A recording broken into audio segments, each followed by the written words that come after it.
আসসালামু আলাইকুম বন্ধুরা, সবাই ভালো আছেন আশা করি।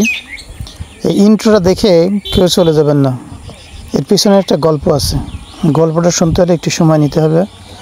আপনার হাতে যদি সময় থাকে তাহলে দেখতে থাকেন, আর যদি সময় না থাকে তাহলে ইন্ট্রো দেখেই এখানে বিদায় নিন। ধন্যবাদ আপনাকে।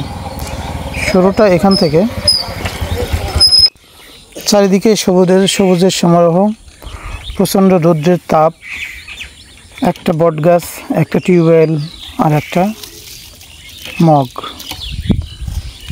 যেখান থেকে এই টিউবওয়েলের পানি আমি চাপছি, এটা একটা মাঠের ভিতরের মধ্য মাঠের ভিতরে, যার চারিদিকে ধুধু মাঠ, কোথাও কোনো বাড়িঘর নেই। কমপক্ষে দুই পাশেই 2-4 কিলোমিটার এরিয়ার ভিতরে কোনো বাড়িঘর নেই যদি রাস্তা দিয়ে হেঁটে যান। আর মাঠ দিয়ে হেঁটে গেলে তারও বেশি দূরত্বে আপনি বাড়ি পাবেন, তার আগে কোথাও বাড়ি পাবেন না। এই মাঠের ভিতরে এই একটা টিউবওয়েল রাখা হয়েছে তৃষ্ণার্ত মানুষের তৃষ্ণা মেটানোর জন্য। এখানে একটা লাঠিতে একটা মগ রাখা হয়েছে।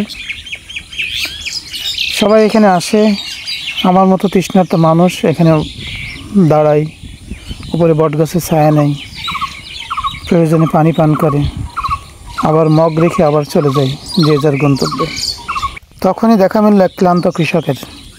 সে মাঠে কাজ করছিল, হঠাৎ তার ক্লান্তিবোধ, সে আসলো টিউবওয়েলের এখানে, চোখে মুখে পানি দিল, মুখ ধুলো, মাথায় মাথাল, দেহে ঘাম। সে নিজের ক্লান্তি দূর করার জন্য আসলো, হাত মুখ ধুলো, একটু পানি খেলো, আবার নিজ কাজের দিকে মনোযোগ দেওয়ার জন্য রওনা দিল। এভাবেই চলতে থাকে দিনের পর দিন।